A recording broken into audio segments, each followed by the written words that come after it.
Olá pessoal, sejam bem-vindos. Nesse vídeo de hoje eu vou falar para vocês uns 2% aí do módulo 2 do curso de auxiliar veterinário aqui do CMEB Cursos, que é o módulo de anatomia e fisiologia. Como é que os cachorrinhos são formados por dentro e por fora, né? Só que agora, nesse momento dessa aula, eu vou falar um pouquinho sobre as classificações que vão dar, já que os animais têm uma conformação anatômica, a estrutura óssea, os aspectos deles são muito diferentes dependendo do tipo de raça que não estão lidando. Por exemplo, um Pinscher, se a gente comparar com um Bulldog, ambos são da espécie Canis Families. Só que eles são animais completamente diferentes de formato anatômico, de grau de gordura, grau de musculatura, grau de aspecto de cabeça, conformações anatômicas deles têm algumas peculiaridades. E por ter uma variação muito grande, né, desde Chihuahua até um Dog alemão, então uma das classificações que nós vamos usar na área médica vai ser a classificação de formato de cabeça. E através do formato de cabeça, nós vamos saber alguns aspectos incomuns das raças que têm o formato de cabeça, né? Então, vamos agora entender um pouquinho quais são as peculiaridades. Eu me chamo Leonardo Alex, sou médico veterinário, alguns de vocês já me conhecem, e eu vou explicar para vocês quais são as 3 classificações agora que nós utilizamos pelo formato de cabeça. Primeiro formato de cabeça que nós utilizamos, que é o mais comum, que a gente já deve ter, talvez você tenha ouvido falar já, são os famosos braquicefálicos, né?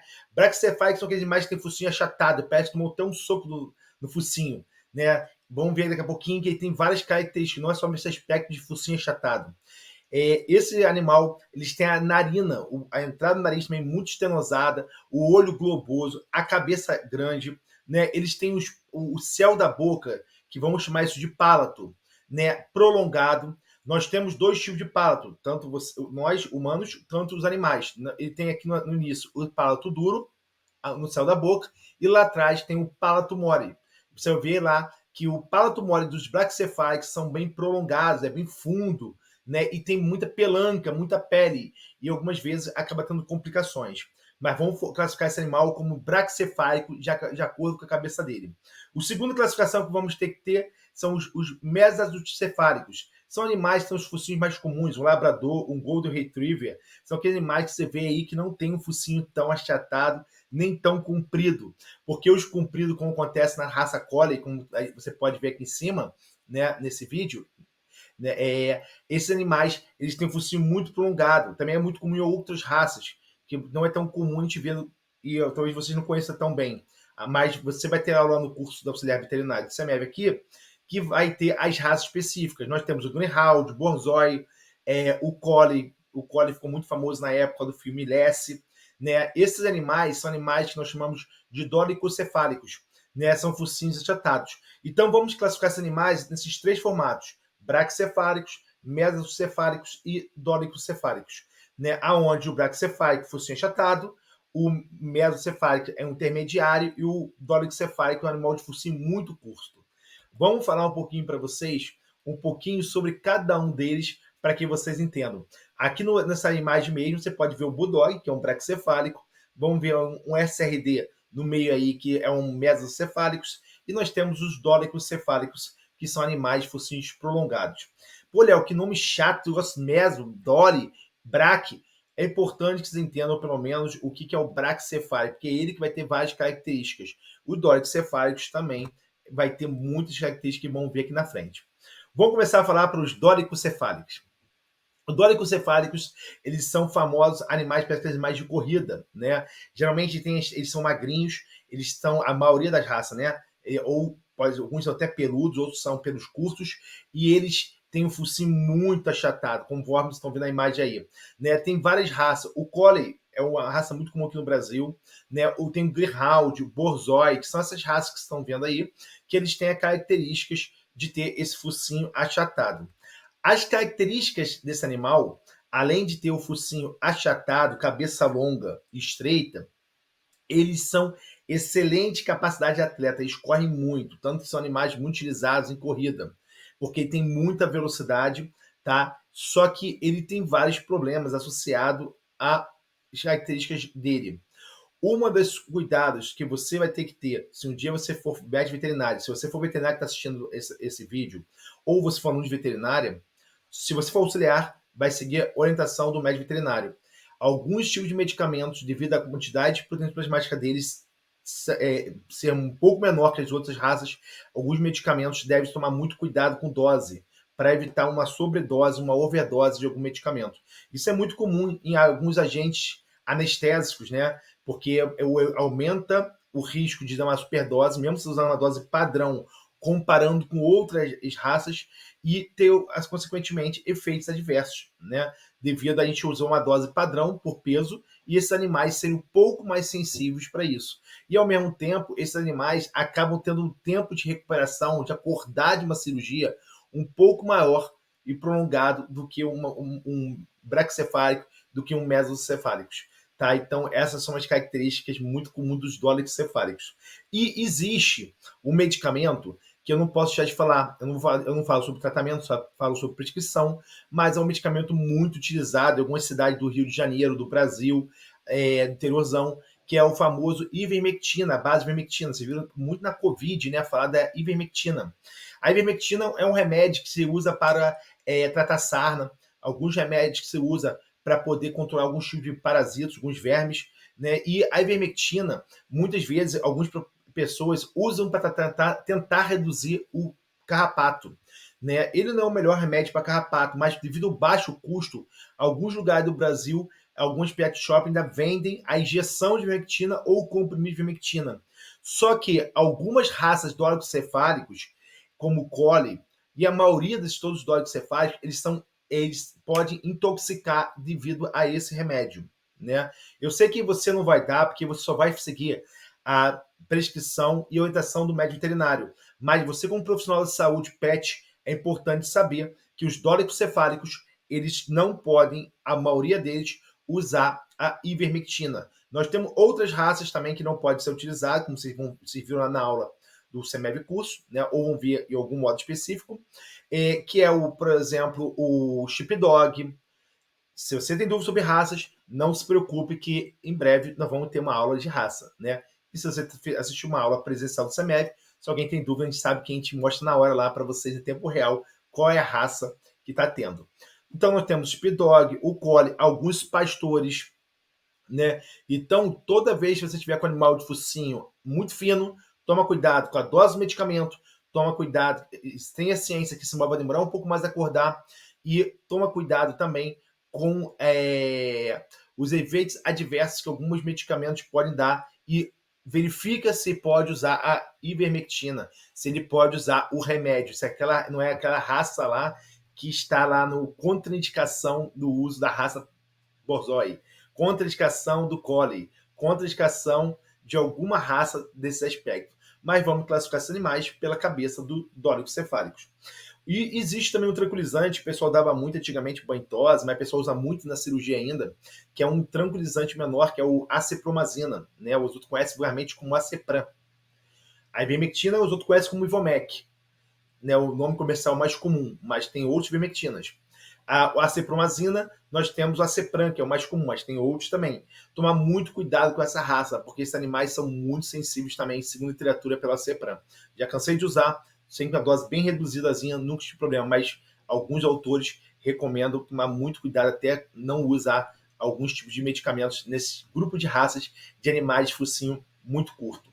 Um outro grupo de medicamentos que nós utilizamos de cabeça é o famoso mesocefálicos. O mesocefálico são aqueles animais que são cabeça, mas tem a proporção muito mais parecida com o corpo, né? Como você está vendo aqui, o Golden, o Labrador, são aqueles animais, são os animais mais comuns, que tem uma proporção entre a cabeça, o tronco e o corpo, ele tem uma proporção melhor, né? A maioria dos animais que a gente acaba atendendo no dia a dia são braquicefálicos ou mesocefálicos na rotina aqui do Rio de Janeiro, dependendo do lugar que você trabalha. Mas nós pegamos os 3 grupos de raças muitas vezes e no dia, se você faz bastante atendimento, eu tenho certeza que vai pegar esses 3 grupos de cabeças para atender. Né? O segundo, o último grupo, que é um grupo muito, muito importante, que eu preciso que vocês saibam, que vocês fiquem sorteados, são os famosos braquicefálicos. Esses animais são um grupo muito grande, tanto de cachorro quanto de gato. Nós temos o persa, o bulldog, o piquinês, o bulldog inglês, francês, o pug. Esses animais, ele tem uma face muito acurtada do focinho dele, né? Ele tem um crânio muito grande, muito amplo, né? E globoso. A cabeça dele é curta, é larga, ele tem um focinho achatado, a mandíbula dele muitas vezes são prognatas. O que é prognata? A arcada dentária inferior é maior que a superior, como acontece no Shih Tzu, muito comum, né? E esses animais têm uma alteração anatômica muito grande. Por isso que vamos falar um pouquinho para vocês os braquicefálicos. Falou de braquicefálicos também, dos mais comuns são o pug, né? O que a gente pega muito, Shih Tzu, então o persa. Os braquicefálicos em geral, nossa maior preocupação que a gente tem na área veterinária é que são muito propensos a problemas gravíssimos respiratórios, né? Inclusive no verão, ele não tem uma facilidade muito grande da temperatura, e a gente pode perder esse animal. Esses animais, essa parte respiratória dele fica tão afetada que alguns animais podem evoluir a óbito ou passar muito sofrimento devido à falta de oxigenação que ele tem. Isso se dá por vários motivos. Um dos motivos é que a narina dele, eles são muito fechadas. O narizinho dele, se você comparar, eles são muito fechadinhos. Se você puder olhar no pug aqui, pug, esse cachorrinho marronzinho da direita, né? Ele é muito pequenininho, esse narina. Né? Esses animais, eles têm também o céu da boca, as vias aéreas superiores muito curtas e muito tortinhas, estenosadas, fechadas, o que dificulta a entrada de ar na boca do animal para chegar até a traqueia e descer até o pulmão. A mandíbula inferior deles também está muito comum dos grupos braquicefálicos, também são mais prognatos, são aqueles mais que vocês, eles são mais deitados para frente, e alguns deles têm a dentição toda torta, em vez de casar certinho os dentes são todos tortos na boca, né? E que faz com que ele tenha uma mal oclusão da arcada dentária. E isso dá muito tendência a problemas gengivais, problemas odontológicos e doenças periodontais, né? Devido à boca tão tortinha que eles têm. Outra característica desses grupos de raças, que todos eles, a maioria deles, na verdade, são tudo olho grande. Olha como é que o olho desse pug é enorme. O olho do Shih Tzu é enorme. Do piquinês. Piquinês é um cachorrinho, esse aí do meio aí, marronzinho com branco. Esses animais têm tem um olho muito grande. E isso facilita muito, porque qualquer pancadinha, qualquer machucadinho pode causar um machucado na vista do animal. E nós chamamos esse machucado de úlcera de córnea, porque vamos ver na aula de anatomia lá do olho, existe uma camada transparente do olho que nós chamamos de córnea. E úlcera é um machucado que tem dificuldade de cicatrizar. E o olho tem muita dificuldade de cicatrizar. Então, muitas vezes, ele pode se machucar o olhinho dele, já que ele é o olho grande, né?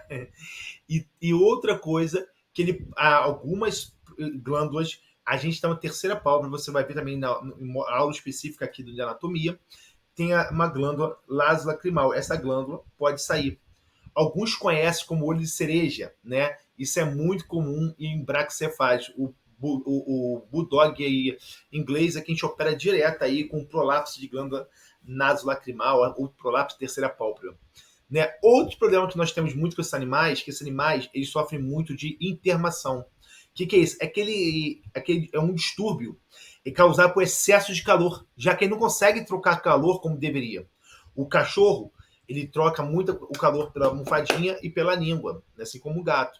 Só que esses animais, ele tem uma dificuldade muito grande de troca térmica, né? E aí ele acaba perdendo a capacidade dele de causar uma alteração e uma conformidade na parte da temperatura corporal dele. E aí ele fica mais suscetível ao quê? A um aumento muito grande da temperatura corporal desse animal. Tá? Outra característica que esse grupo de raças de braquicefálicos acaba tendo. Tome muito cuidado no verão, tá, gente? De relação a essa parte de temperatura, porque a gente pega a volta do animal morreu por intermação. Intermação, como ver vocês, excesso de calor, é igual a pessoa que esquece a criança no carro. Muitas vezes ele é um distúrbio polissistêmico que vai pegar vários sistemas. Vai pegar no rim, no cérebro, no cerebral e mata o paciente. E os braquicefálicos, volta e meia no verão, a gente perde esses animais, porque alguns deles necessitam ficar no ar-condicionado para conseguir respirar melhor. E algumas vezes é preciso até fazer uma cirurgia que a gente chama de estafilectomia, que é retirar parte do céu da boca, né, do animal. Aqui eu vou mostrar para você aqui, ó. Olha essa seta aí, o céu da boca, como é que tem uma pelanca lá. Então o ar não entra. e a gente pode retirar esse pouco dessa pelanca, dependendo da gravidade e quanto estiver incomodando. Não é todos os braquicefálicos que requerem essa cirurgia, mas alguns necessitam para poder melhorar a qualidade de vida e aumentar a chance até de não ter complicações. Tem alguns que chegam a desmaiar porque não conseguem respirar. E às vezes, muitas vezes, faz associada à rinoplastia, que é a abertura do focinho para poder respirar melhor. E outra situação que nós temos também é que eles não conseguem mastigar, engolir direito por causa da boca torta, devido a esses dentes que estão totalmente alterados, né? A arcada dentária dele não encaixa direitinho. Eu, por exemplo, tenho uma shih tzuzinha que ela tem dente tão tortinho, que a outra come 3 vezes mais rápido que ela come fica caindo da boca. O alimento fica caindo da boca e ele parece que não consegue engolir com facilidade. Alguns animais, dependendo da situação, dependendo da idade, ele pode até perder o peso e não ficar tão saudável devido a isso. Mas na prática, o maior problema que nós temos é o problema respiratório, uma deficiência demais de respiração. Por isso, o braquicefálico deve ser muito cuidado no pós-operatório imediato, ele deve ser muito cuidado na internação, deve tomar muito cuidado no transporte dele, até a clínica veterinária, até um pet shopping, para que o carro não esteja muito abafado, né? E ficar sempre de olho para ele não sofrer muito dessa parte da respiração. Então, resumindo para vocês, nós temos 3 grupos de classificação de cabeças: dólicocefálicos, mesocefálicos e os braquicefálicos. Os dólicocefálicos, focinho muito fino lá, e são Greyhound, Collie. Esse animal toma muito cuidado com os medicamentos e redução de algumas doses e demora a acordar de uma cirurgia. Os braquicefálicos são os animais que têm problema demais respiratório. E a gente acaba, às vezes, perdendo o animal porque não consegue respirar como deveria. Então, eu espero que vocês tenham gostado dessa aula de hoje, entender a diferença entre um braque, um dólico e um mesocefálicos, e eu tenho certeza aí que isso aí vai te ajudar muito a compreender muita coisa aqui do curso de auxiliar veterinário do SEMEV Curso. Sejam bem-vindos e muito obrigado por assistir esse vídeo. Um abraço, pessoal!